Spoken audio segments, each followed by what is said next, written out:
לנוצרים ולנוצרים מהכת האוונגליסטית היהודים המשיחים יש צעצוע חדש. מעבר לטענות הנדושות על ישעיהו נ"ג, ישעיהו ז' י"ד, תהילים כ"ב ודניאל ט', הטענה שישו הנוצרי הינו המלאך השם המופיע בתנ"ך תופסת מקום חשוב ומרכזי בסרטוני יוטיוב וטיק טוק. הטענה הנוצרית היא שמלאך השם המופיע בתנ"ך הוא למעשה ישו הנוצרי לפני שנפלט מרחם אמו ולפני שאמו השכיבה אותו באבוס בבית לחם. בסרטון קודם הראינו שהרעיון הזה רעיון מגוחך. היום אנחנו נעשה תרגיל הפוך על הפוך ונבדוק מה מעשיו של מלאך השם בברית החדשה, ובכך נסתום את הגולל על הרעיון שמלאך השם הוא התגלמות טרום הבשר ודם של ישו הנוצרי. המונח מלאך השם מופיע 5 פעמים בבשורות, כולם בספר מתי. בפעמים הראשונות הוא מופיע בסיפור הולדתו של ישו הנוצרי. כך הייתה הולדת ישוע המשיח. מרים אמו הייתה מאורסת ליוסף, ובטרם התאחדו נמצא הרע מרוח הקודש. יוסף בעלה, שהיה צדיק ולא רצה להציג אותה לחרפה, החליט לגרש אותה בסתר. בעוד הוא מהרהר בכך, נראה אליו מלאך השם בחלום ואמר, יוסף בן דוד, אל תחשוש לקחת אליך את מרים אשתך, כי אשר הורה בה מרוח הקודש הוא. היא יולדת בן, ואתה תקרא שמו ישוע, כי הוא יושיע את עמו מחטאותיהם.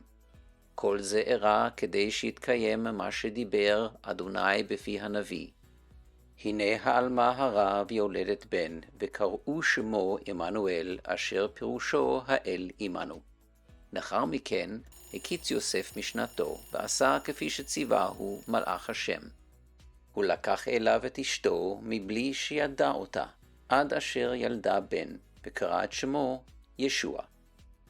אם רוצים לומר שמלאך השם המופיע בקטע זה הוא ישו הנוצרי, נהיה צריכים להודות שישו הופיע בחלומו של יוסף, אביו החורג של ישו, והודיע לו שהוא יוולד לאשתו של יוסף, אמו של עצמו, כילד בשר ודם.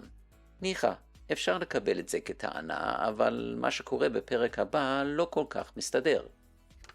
במתי פרק 2 פסוק 13, המלאך שוב מופיע בחלום של יוסף לאחר היוולדו של ישו. כך כתוב. הם הלכו משם ומלאך השם נראה אל יוסף בחלום ואמר, קום, קח את הילד ואת אמו וברח למצרים, וישאר שם עד אשר אומר לך, כי הורדוס יחפש את הילד כדי להשמיד אותו. אם הנוצרים רוצים לומר שמלאך השם המופיע בקטע הזה הוא התגלמות טרום הבשר ודם של ישו הנוצרי, יש להם בעיה. ישו הנוצרי כבר נולד. הייתכן שהתינוק ישו מופיע כמלאך השם בחלומו של יוסף לאחר שהוא כבר בשר ודם? לא ייתכן. ממש לא ייתכן. בנוסף לכך, הוא מדבר על ישו הנוצרי בגוף שלישי. בהמשך הפרק שוב מופיע מלאך השם בחלום של יוסף בעלה של אמו ואביו החורג שנזע תות ישו. אחרי מות הורדוס נראה מלאך השם אל יוסף בחלום בארץ מצרים, ואמר, קום, קח את הילד ואת אמו ולך לארץ ישראל, כי מתו המבקשים את נפש הילד. ושוב, ישו הנוצרי הוא כבר עובדה קיימת, הוא כבר נולד, הוא כבר בשר ודם. האם הנוצרים והנוצרים מהכת היהודים המשיחים הטוענים שישו הוא מלאך השם לא קראו את הבשורה של מתי בעיון?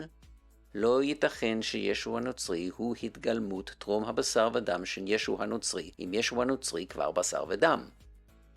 בפעם האחרונה שמלאך השם מופיע בבשורות, הוא מופיע אחרי תחייתו כביכול של ישו הנוצרי. במתי פרק 28, בפסוקים 1 ו-2 כתוב, אחרי השבת עם עלות השחר של יום ראשון, באו מרים המגדלית ומרים האחרת לראות את הקבר. לפתע הייתה רעידת אדמה חזקה, כי מלאך השם ירד מן השמיים, ניגש וגלל את האבן מן הפתח, וישב עליה. בפסוקים 5 ו-6 המלאך אומר את הדבר המדהים והמוחץ ביותר, לא תאמינו. אמר המלאך אל הנשים, אל תפחדנה אתן, אני יודע כי את ישוע שנצלב אתן מחפשות. הוא איננו כאן, שהרי קם לתחייה כפי שאמר, בוא נא וראנה את המקום ששכב בו. זהו, זוהי מכה הניצחת. המלאך היושב על האבן שרק עתה גלל, אומר שישו הנוצרי איננו כאן. אם מלאך השם שאמור להיות ישו הנוצרי בהתגלמותו, אומר שישו הנוצרי איננו כאן, מלאך השם איננו ולא יכול להיות ישו הנוצרי בהתגלמותו.